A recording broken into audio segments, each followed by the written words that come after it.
Well, good morning, everybody. Since we are finishing up the month of October, I thought it'd be good just to spend a little time this morning looking at the kind of month-to-date stats. And the map I've been talking over here is just total precipitation ranks by climate district. And as we just look over it, my eyes really drawn to some of these really dry regions that missed out, especially on the system we had over the last week. So pockets here in parts of the Mid-South, Tennessee Valley toward the Appalachian Mountains and up to the Mid-Atlantic, and then, of course, the Southwest. The Pacific Northwest has a better story going forward with precipitation getting added, but it's just important to note that a lot of what you see in through here and down here in the Southern Plains was primarily just from the most recent system. So our statistics in terms of precip are heavily biased toward the size and scale of the event that's happened just here in the last 7 days. The temperature map isn't going to make a lot of sense to many people. In fact, I'm sure that when we think back on October 2023, most of us are going to remember the really cold snap at the end of the month, the one we're enduring right now. So to remember that most of October was actually mild isn't going to be the way that October 2023 is going to be remembered. I was just thinking about it, and I went over here to Des Moines, right here in the middle of the state of Iowa, and was just looking at the temperatures. And so if you look, here's the beginning of October right here. And so with the exception of these 3 days and then the very end of the month, we were very mild at times. In fact, they had a couple of days that broke 90 degrees Fahrenheit earlier in the month. So it was just amazing to see this rapid flip in the temperatures here at the very end. And by the way, I was looking at Des Moines and their year-to-date precipitation, and just the statistics are incredible. 65% of normal precipitation. I'm amazed at some of the yields we're getting out of central Iowa right now, given the precipitation look like this. Overall. Okay, bigger picture things. It'll be fun early in the month of November to do a diagnosis on October snow extent. It's one of the things we can use to kind of assess some of the way that winter is going to be setting up, primarily with the position and strength of the polar vortex, but also just with overall the heating in the northern hemisphere. In other words, you get more snowpack early, you tend to really influence the way that sunlight can be absorbed. When you got so much white snow on the ground, a lot of it's reflected, the albedo increases, and that changes a lot. And the eventual setup and then the potential change of the polar vortex is often driven by the snowpack compared to the sea ice. There's a very interesting, temperature contrast when you have low sea ice but high snowpack.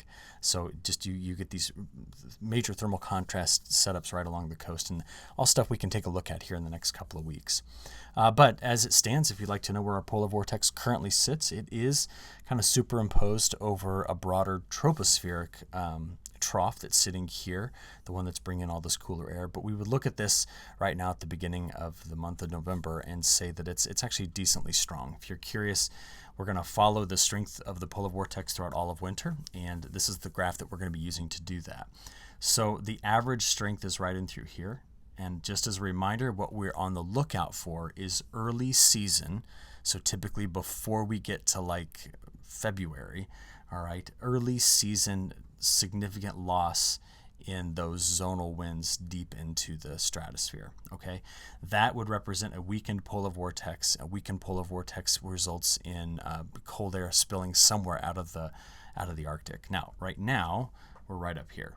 So we're early in the season. The peak of the polar vortex strength is typically sometime in January. So this is all kind of ahead of us here as we look forward over the next several months.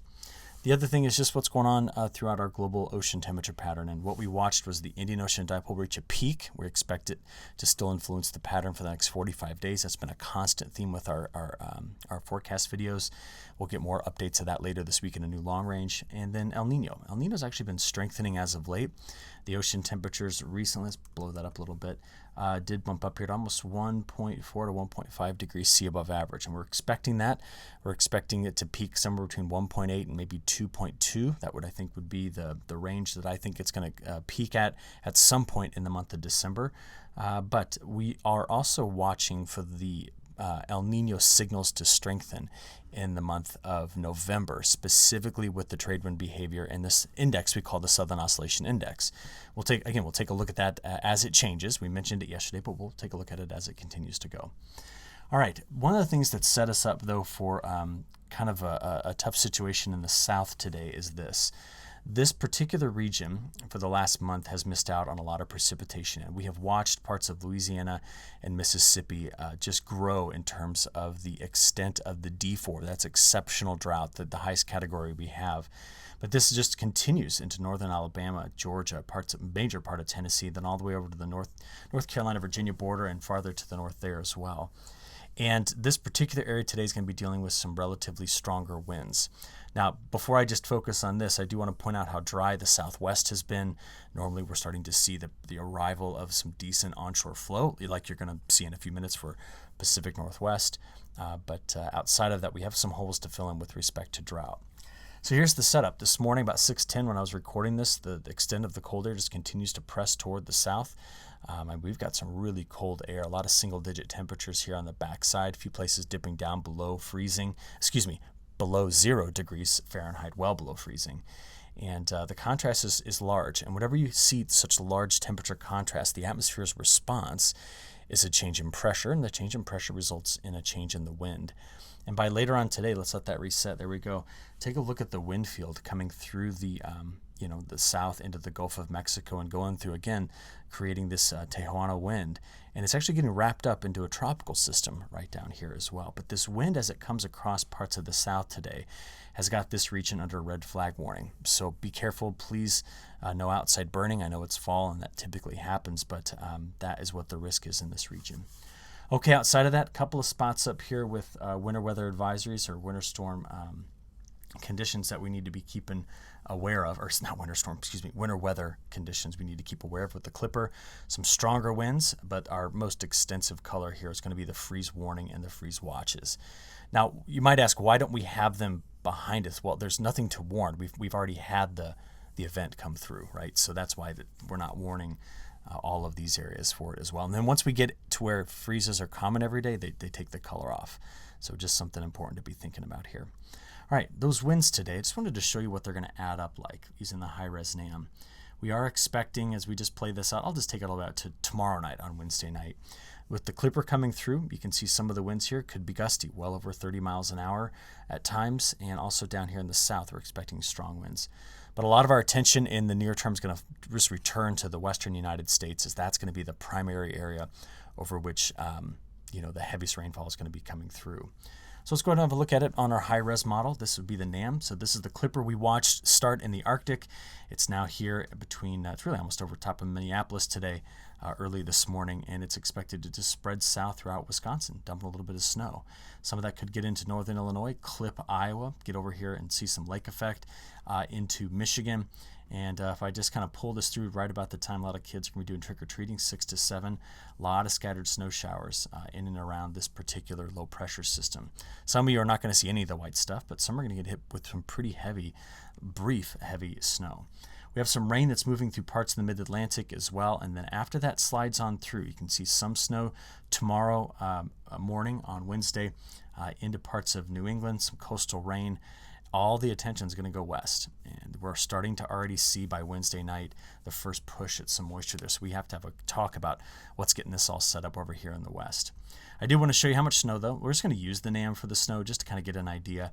And what I'm really looking for as I play this out over the next couple of days here is I'm looking for anything that gets up into that blue range. So mostly this is dusting to maybe 1 to 2 inches of snow. Locally, might get just a spot or two that picks up a little bit more, but that's what I've got for you there. Okay, on to the pattern. This is, again, where we're going to keep our focus. The jet is extended. It's moving south. It is expected to return more toward normal extension, but right now we need to see what that's going to mean for the western United States. So what we're talking about there is this. Okay, that's the piece that's shown on that previous diagram. And as this deeper trough enters and then exits the southeast, this is the one bringing in the cold air Wednesday and Thursday, the pattern makes a bit of a shift. So our net jet stream position by the time we get into Friday night, we're watching this thing set up, but the flow overall is zonal and it's a bit farther to the north. So the temperatures are going to rebound across much of the country. But take a look at the nose of this extending right into Northern California, Oregon, Nevada. This is what we're going to be watching for, a push of moisture that's going to really use the mountains to create quite a bit of lift. As we go into next Tuesday and Wednesday, we're going to keep an eye out. So if we take your jet stream like this, and you kind of cut it up. We're going to keep an eye out in this quadrant, the left exit, for something to develop, late this weekend into next week on the northern side of this. But we don't yet see from any of the models a lot of indication of strong dynamical curvature in the flow. So in other words, if we got more amplitude to this, we would have much better upper level dynamics to start dropping pressure. Okay, so we just don't have it. It's more zonal.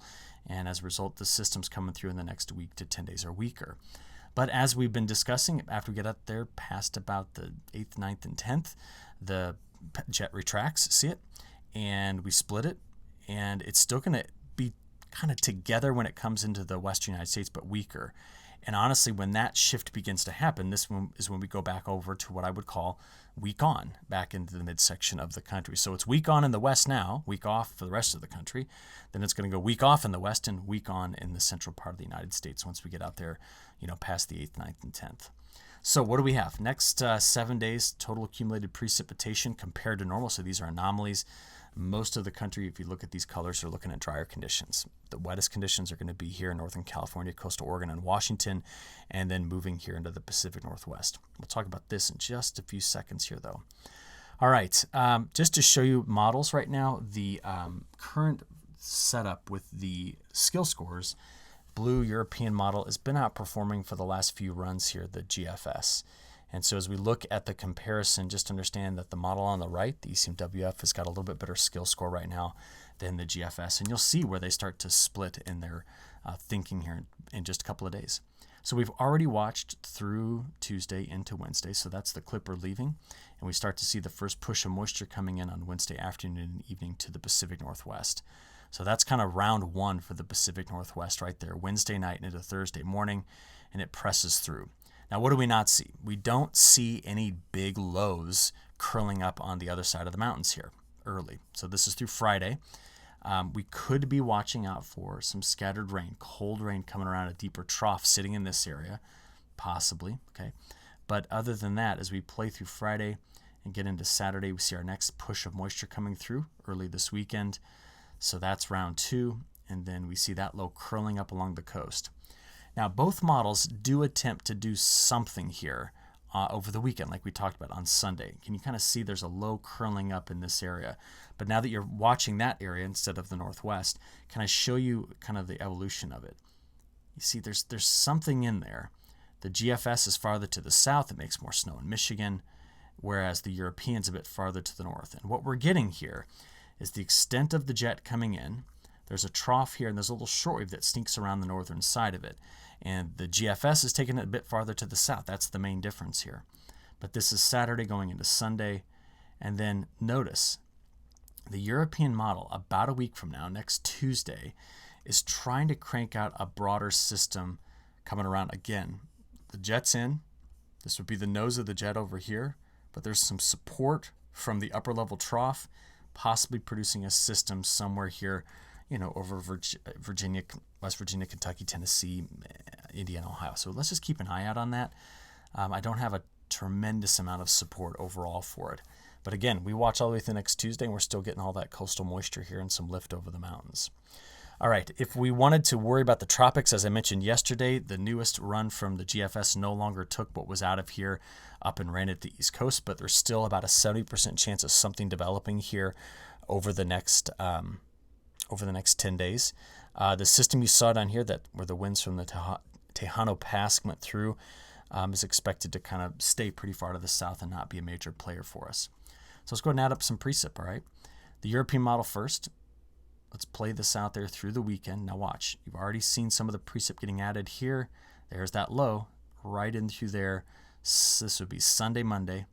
And then if I take it out 7 days, that's when the secondary system starts to show up farther to the south. So we do have these two weaker lows that could roll through, and this one's going to go over here toward the east, but the main show is here where rainfall totals may top 6-7 inches when we get done with this next 7 days. Then we go have a look at the GFS, so that was the European, and this is the GFS, and we can see just different timing on the second system early next week, so we'll be able to watch that all week long and just kind of assess where it's going. Snowfall, overall, this is what the European model has for the next 7 days. And here's the GFS. Just remember that weekend system was more aggressive on the snow on the back side. That's why we see this band in through here from the GFS. It'll change by tomorrow, but it's something at least to look at here. Probability-wise, this is the chance at grabbing over an inch in the next 10 days. But you can see, look at some of these amounts in the Pacific Northwest. That's the probability of 2 inches. There it is all the way up to 4, and this is going to be really, really wet. The majority of the country, though, is going to be seeing drier conditions. I mean, especially the Southwest, the Southern Plains, the Canadian Prairie, getting into the Southeast. This is the chance at getting less than a half of an inch. So I love these probability maps. Try to show them to you every forecast video I can. Week 2, okay, we're watching the jet stream weaken. So we start to go into that reset pattern for the midsection of the country. And while the CPC kept the south drier, we do start to see much more normal precipitation returning to the central United States. And I think as we approach the middle of the month, we're going to get one of our 2 to 3 decently sized systems in the second half of the month coming through the midsection of the country. Temperature-wise, the frost extent, there's no surprise here. We've been talking about it now for a while. This is the everywhere in gray where the models are suggesting there could be a frost in the next 7 days. But as you know, the temperatures will start to moderate after today and tomorrow. So here is today's high temperatures, okay? Getting into tomorrow. Oops, there we go. There's tomorrow. And now watch the change happen by Thursday. Again, we get that downslope flow. Remember the jets coming in. It's going to go over the top of the Rockies and compressionally warm, giving us the warm up here that's going to be experienced in the plains. But by Friday into Saturday, much more mild air compared to average starting to move through by the time we get to the 4th. We got the cooler air over the snowpack here in parts of Montana and North Dakota. Remember, when I say mild, it's always relative to the time of year. So to climb back up into the upper 50s and low 60s is mild for the early part of November. Okay, how long does it last? Well, this goes out there to Sunday into Monday, and we go back up in the 80s in Texas after we get to that point. Bigger picture on the temperatures. Let's start back over here. There's the next 5 days. There's day 5 through 10, and then day 10 through 15. And overall, what we see here is that initially the strength of the subtropical jet running up like this with weaker flow coming into the west just prefers cooler conditions throughout much of the eastern United States as we work our way through the first 15 days of the month. Now, we know that right now we have an El Niño that is expected to influence more of the pattern in the month of November. But if you want to know what that means, it typically means that November looks like this in terms of temperatures. Colder south and east and much warmer west and north. Could we see this through the front half of the month? Sure, I think we could, but I don't expect it to get stuck like that. And I really don't expect, in fact, let's go back here and make this same map, but let's not use temperature for those analog years, but let's use precipitation. I really don't expect it to look like this either. Tends to be a bit drier throughout the Midwest, wetter down south, and drier in the Pacific Northwest. We're certainly not starting off November like this. And again, I think the end of the month has more activity that rolls out of the plains into the Midwest than currently being suggested by the forecast models. So later on today, we're going to get a new update from the CPC. They're going to give us their new 1 month and 3 month outlook. So we'll look at those tomorrow. I believe they get updated today. If not, I'll make sure we see them by the end of the week. And we're going to compare that to the European model and just make sure we know what's going on. These 2 maps I'm hovering over, though, are the week 2 maps. Those are the ones that you're seeing right now. Okay, quick discussion on South America to finish this up. Rainfall getting added by the newest European model run. The story is pretty much the same. I'll just play this out here about 6 days. We're looking at places down here picking up over 100 millimeters of rain. That's 4 inches. That's where our flooding's been. We've seen the models attempt to produce better thunderstorm activity in Argentina. They desperately need this. Rain is moving up the east side of Brazil, which is typical of MJO Phase 8, Phase 1. But the hole that's left around the Amazon River is what's stealing the moisture as the flow comes in, trying to get to Mato Grosso, which is why overall we see these next 10 days, even though you got moisture coming in here, this is still much drier than normal. And there's a pocket right in through here that's not expected to see much at all. So we're going to have to watch this extremely carefully. While we don't see a major heat wave happening with this, this is still less than adequate moisture to really continue or finish planting north, and it's extremely wet to the south. If I had to look at this and kind of pick out a couple of favorable things, building back in the rains into the east and then the rain down into Argentina is going to be quite important overall. We stretch this out and say, well, what about November? The models just continue to eat away at the chances for moisture to the north, primarily due, I think, to the dry air that's sitting over the Amazon. It's not allowing the moisture that's flowing in this direction to survive its trip over the Amazon to get into these northern growing areas. while southern Brazil is still expected to stay wet. So this story, as it continues to unfold, is working in the opposite direction of Brazil having just a massive year. It's just kind of a tick in the wrong direction. Some folks are not feeling it. I've talked to a few down here. They're saying, nope, we got enough moisture. We did have some storms that came through, but there's some holes that are getting eaten away in this pattern that need to be watched carefully. If you're curious, if El Niño does take over, we typically get this kind of pattern with our precipitable water. So what it means is that the blue colors represent drier conditions when there's an El Niño, wetter to the south, and we just need to know how far to the north this wetter opportunity exists. Because once you get over into this part of eastern Brazil, we're not talking about a lot of major crop area for corn, beans, cotton, that kind of stuff. It starts right about here and then goes to the west. And then, of course, the Amazon extends pretty far into this area. So the extent north of this moisture through November is going to be critical to the success of the crop. And again, this is just history, what you're seeing here, when there is an El Niño. So a lot to talk about. We'll pick up again tomorrow. Have a good one. Thanks.